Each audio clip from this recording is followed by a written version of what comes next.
Hello students, আমি Moumita ma'am. আশা করি তোমরা সকলে খুব ভালো আছো। Welcome back to our channel.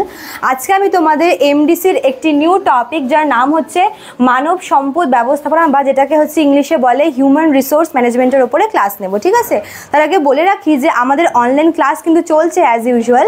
তোমরা যারা আমাদের সাথে অনলাইনে যুক্ত হতে চাও, আমাদের কাছে পড়তে চাও, তারা আমাদের হেল্পলাইন নাম্বারে যোগাযোগ করতে পারো।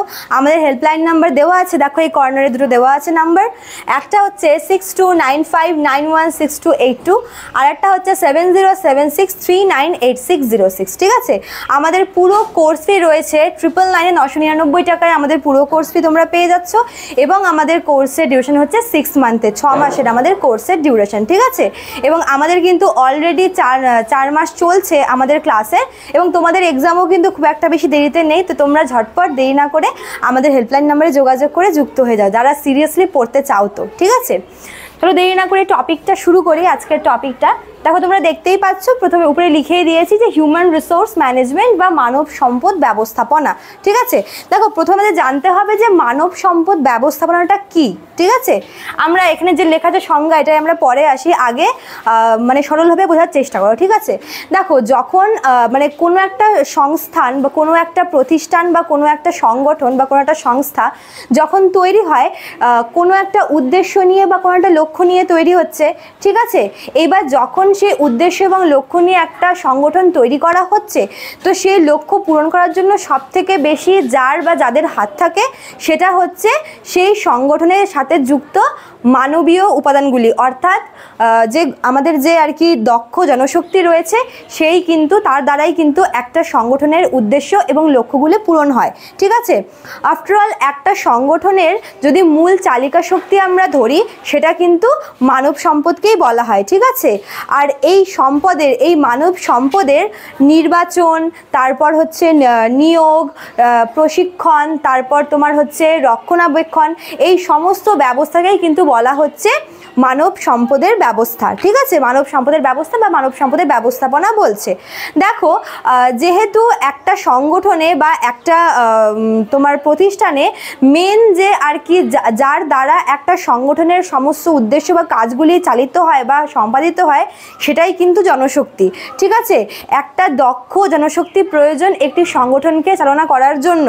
দেখো, উন্নত প্রযুক্তি বা যাই বলো না কেন, সেসব তো আছেই, কিন্তু এই সাথে সবথেকে যেটা গুরুত্বপূর্ণ, সবথেকে যেটা ইম্পর্টেন্ট, সেটা হচ্ছে মানব সম্পদ। ঠিক আছে, মানব সম্পদের কিন্তু কোনো বিকল্প নেই, এবং মানব সম্পদ কিন্তু একটি সংগঠনের মূল চালিকা শক্তি। একটি সংগঠনকে চালায়, একটি সংগঠনকে পরিচালিত করে কিন্তু এই মানব সম্পদ।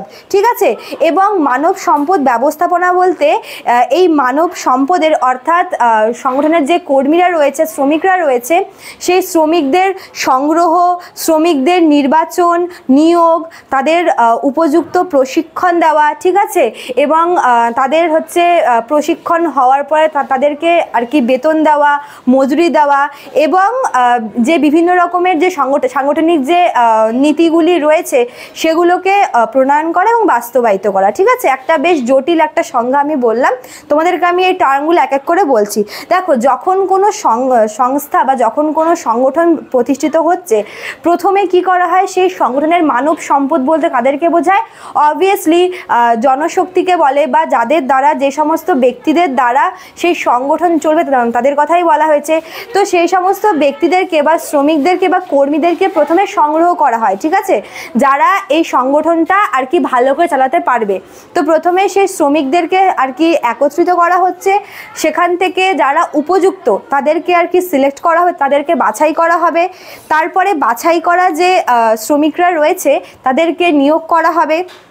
একবার যখন তারা নিয়োগ হয়ে যাচ্ছে, তখন তাদেরকে ওই সংগঠনকে চালানোর জন্য কিন্তু কিছু আর কি ট্রেনিং দেওয়া হয়, কিছু প্রশিক্ষণ দেওয়া হয় সেই কর্মীদের। তো তাদেরকে আর কি উপযুক্ত প্রশিক্ষণ দেওয়া হবে। ঠিক আছে, ট্রেনিং পিরিয়ড যখন চলবে, তখন তাদেরকে মজুরিও দেওয়া হয়। তারপর যখন ট্রেনিং পিরিয়ড যখন শেষ হয়, যখন তাদের উপযুক্ত প্রশিক্ষণটা শেষ হয়, সেই প্রশিক্ষণের পরে তাদেরকে কি পাকাপাকিভাবে সেই সংগঠনের মেম্বার করে দেওয়া হয়। ঠিক আছে, সেই সংগঠন বা সেই প্রতিষ্ঠানের মেম্বার তাদেরকে করে দেওয়া হয়। তারপর তাদের কাজ মোতাবেক তাদের পোস্ট অনুযায়ী তাদেরকে কি করা হয়, বেতন দেওয়া হয়। ঠিক আছে, এছাড়াও আর কি কি মনে করো একটি প্রতিষ্ঠানকে চালাতে গেলে কিন্তু অনেকগুলো নিয়ম নীতি এগুলো কিন্তু লাগে, যেগুলো প্রতিষ্ঠানটিকে সুষ্ঠুভাবে আর কি প্রতিষ্ঠানের কাজগুলোকে সম্পাদন করতে পারে। ঠিক আছে, তো সেই নীতিগুলো সেই নিয়মগুলো কিন্তু ভালোভাবে আর কি প্রণয়ন করা এবং সেগুলি যাতে আদৌ সেগুলি হচ্ছে কিনা, নীতিগুলি ভালোভাবে বাস্তবায়িত হচ্ছে কিনা, নিয়মগুলি পালিত হচ্ছে কিনা, সে সমস্ত কিছু কিন্তু রক্ষণাবেক্ষণ করা হচ্ছে মানব সম্পদ ব্যবস্থাপনার মধ্যেই পড়ছে। ঠিক আছে, এছাড়া দেখো মানব সম্পদ ব্যবস্থাপনার আরও একটি দায়িত্ব আছে। সেটা কি, সেটা হচ্ছে যে সমস্ত কর্মীরা যারা এই সংগঠনের সঙ্গে যুক্ত তাদের প্রত্যেকেরই ভালো মন্দের খেয়াল রাখা। অর্থাৎ যদি মনে করো যে কোনো শ্রমিকের যদি কোনো রকমের অভাব দেখা যায়, যদি সে কোনো রকমের কোনো অসুবিধাতে পড়ে, তবে সেই প্রবলেমটাকে কিন্তু সলভ করা হচ্ছে এই মানব সম্পদ ব্যবস্থাপনার একটি অন্যতম দায়িত্বের মধ্যে পড়ছে।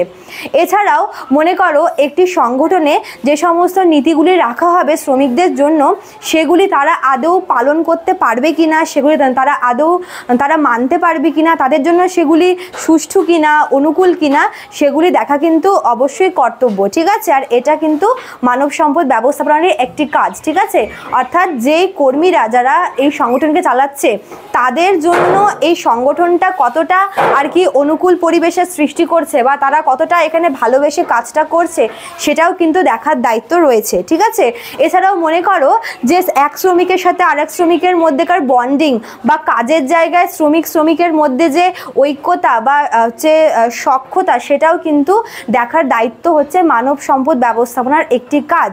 ঠিক আছে, তো এই সমস্ত কিছু হচ্ছে মানব সম্পদ ব্যবস্থাপনার মধ্যে পড়ছে, যেখানে মানব সম্পদের অর্থাৎ যে মানবীয় উপাদানগুলি রয়েছে একটি সংগঠনের বা একটি প্রতিষ্ঠানের, তাদের আর কি ভালো মন্দ দেখাশোনা করা, সেই হচ্ছে মানব সম্পদের ঠিকঠাকভাবে নিয়োগ করা, নির্বাচন করা, প্রশিক্ষণ দেওয়া, তারপর তাদের বেতন দেওয়া, বিভিন্ন নীতিগুলিকে বজায় রাখা। ঠিক আছে, মানব সম্পদের যে আর কি অংশ অর্থাৎ সেই শ্রমিকদের প্রবলেমগুলোকে সলভ করা, এই সমস্ত কিছু কিন্তু মানব সম্পদ ব্যবস্থাপনার মধ্যে পড়ছে। এবার আমরা সংজ্ঞাটা দেখি। ঠিক আছে, সংজ্ঞাতেও আমি তোমাদেরকে যেটা বোঝালাম ওটাই এখানে দেওয়া আছে একটু কঠিনভাবে।